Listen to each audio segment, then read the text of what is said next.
Report आपने देखी। अब जो मेहमान हमारे साथ जुड़े हैं आज राष्ट्रवाद में, उनसे हम आपको मिलवाते हैं। हमारे साथ आज इस चर्चा में अभी तक अवनिजेश अवस्थी जी राजनीतिक विश्लेषक जुड़े हुए हैं। हमारे साथ में आचार्य विक्रमादित्य जी भी जुड़े हुए हैं, हिंदू धर्मगुरु हैं। और हमारे साथ डॉक्टर इरशाद अहमद जी पाकिस्तान से जुड़े हुए हैं, PMLN के नेता हैं। बहुत बहुत स्वागत है आपका राष्ट्रवाद में।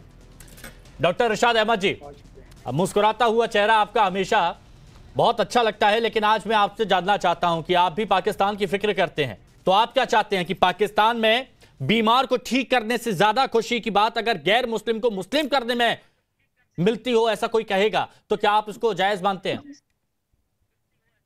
बहुत शुक्रिया जी। मैं ये कहूंगा कि हम मुस्लिम को हमारे हजरत मोहम्मद सल्लल्लाहु अलैहि वसल्लम का हुक्म है कि तबलीग करो, चाहे तुम्हें चाइना जाना पड़े, तालीम हासिल करो, चाहे तुम्हें दुनिया के किसी खित्ते में जाना पड़े।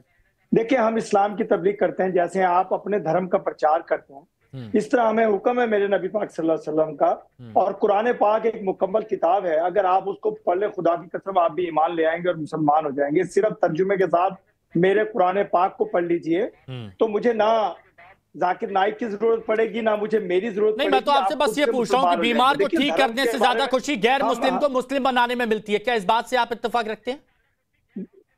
देखिए, जिसका जो धर्म होता है ना, उसको वो बेहतरीन होता है और उसके लिए वो जिंदगी होता है, उसकी जान होता है, उसका माल होता है, सब कुछ उसका धर्म होता है।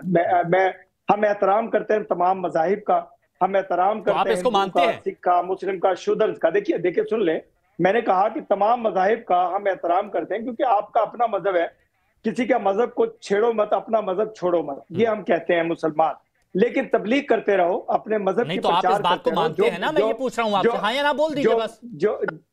देखिए, मैं तो कह रहा हूं कि इस्लाम की तबलीग करना मेरे लिए मेरी जान है। हमें हुक्म है मेरे। अच्छा, मैं एक बात उसके बाद में आगे बढ़ूंगा, एक बात उसके बाद में आगे बढ़ूंगा। बस एक सवाल मैं पूछना चाहता हूं डॉक्टर इरशाद अहमद, खुदा ना करे, जो आप अपने खुदा को मानते हैं, खुदा ना करे कि आपके परिवार में कोई बीमार बन जाए और उस वक्त कहा जाए कि बीमार को ठीक करने से ज्यादा खुशी, उनको ठीक करने से ज्यादा खुशी तो मेरे को किसी गैर मुस्लिम को मुस्लिम बनाने में मिलेगी, तो ठीक है, तुम तो अपने हाल पे पड़े रहो, मैं तो खुदा की नजरों में उठता हूं। ठीक है? ये देखिए, अजीब सा सवाल कर रहे हैं आप। उन्होंने जो कहा आप उसको उल्टा मत लीजिए। जो बीमार होगा पहले उसका इलाज होगा और फिर उसको मजहब की बात होगी। देखिए, हमारा रुक मैं एहतियात कर रहा हूं, क्योंकि मजहब के मामले में मैं बड़ा मोहतात होता हूं। देखिए, सुन लीजिए, हमारे मजहब में यह भी है कि जब कोई बीमार होता है उस पर दुआ की जाती है, उसको दम दरूद किया जाता है, अल्लाह का कलाम पढ़ा जाता है। अच्छा, मतलब डॉक्टर बाहर में जाए, डॉक्टर कुछ नहीं करते? अवनिजेश अवस्थी जी, माफ कीजिएगा, माफी मांगते हैं। एक मिनट। अवनिजेश अवस्थी जी, एक तरफ जाकिर नाइक कहता है कि बीमार को ठीक करने से ज्यादा खुशी गैर मुस्लिम को मुस्लिम बनाने में मिलती है, अल्लाह के करीब ले जाओ अपने फॉलोअर्स को, जन्नत मिलेगी, इस जन्नत के चक्कर में ना जाने कितने जहन्नुम चले गए। और पाकिस्तान के सदर शहबाज शरीफ क्या बोलते हैं कि जाकिर की स्पीच काफी प्रैक्टिकल और असरदार है। ये कौन सी प्रैक्टिकलिटी है? हिमांशु, दरअसल वास्तव में बात यह है कि इस्लाम की सही व्याख्या करने वालों को हमें अडॉप्ट करना चाहिए। जाकिर नाइक जैसे लोग किसी धर्म या मजहब का प्रचार नहीं कर रहे हैं। उनकी अपनी जो है, उनकी क्या संपत्ति है, उन्होंने क्या क्या हेट स्पीच के कारण क्यों भारत से भागे हुए हैं, क्या इस्लाम कभी ऐसी अनुमति देता है क्या? मुझे तो नहीं लगता कि इस्लाम कभी ऐसी अनुमति दे सकता है। मैं अपने धर्म का पालन करूं और आप अपने धर्म का पालन करें। आप क्यों चाहते हैं कि मैं भी आपके ही धर्म का पालन करूं? न मैं चाहता हूं। आपके जो उपासना पद्धति, आप अपनी उपासना पद्धति से उसको पालन करिए, हमें कोई दिक्कत नहीं है। गीता में कहा गया स्वधर्म, अपने धर्म का पालन करो। गीता में ये नहीं कहा गया कि दूसरे लोगों को अपने धर्म में ले आओ। गीता में, श्रीमद् भगवत गीता में कहा है कि स्वधर्म का पालन करना चाहिए। इसलिए मैं ये कह रहा हूं कि जाकिर नाइक जैसे लोग जो इस पूरे विश्व में जिस तरीके के आतंक फैला रहे हैं, सबसे पहले मुस्लिम समुदाय को, मुस्लिम कम्युनिटी को सामने आना चाहिए कि आप इस्लाम की गलत व्याख्या कर रहे हैं, आप पूरे मजहब को बदनाम कर रहे हैं।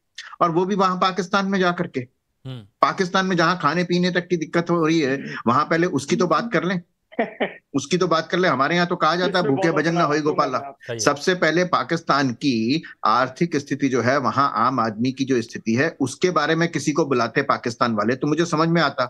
लेकिन बात सबसे महत्वपूर्ण ये है कि जिस तरीके से वैश्विक स्तर पर इस्लाम के नाम पर, इस्लाम नहीं, इस्लाम के नाम पर जो आतंकवाद फैलाया जाता है ना, उसमें सबसे पहले पूरे विश्व के मुसलमानों को एक होना चाहिए कि हम अपने मजहब पर ये कलंक नहीं लगने देंगे, तब बात बदलेगी। जाकिर नायक बदल जाएगा श्रीमद् भगवद गीता का एक श्लोक सुनने से तो मुझे नहीं लगता। अच्छा। क्योंकि उसका उद्देश्य कुछ और है। अच्छा। उसका लक्ष्य कुछ और है। वो बिना किसी वजह के या अनजाने में ये बात नहीं कर रहा। वो पूरी तरह होशो हवास में, पूरी तरह जानबूझ के सुनियोजित ढंग से जिस तरीके की स्पीच देता है, वो पूरी तरह से प्री प्लान्ड है, सुनियोजित है।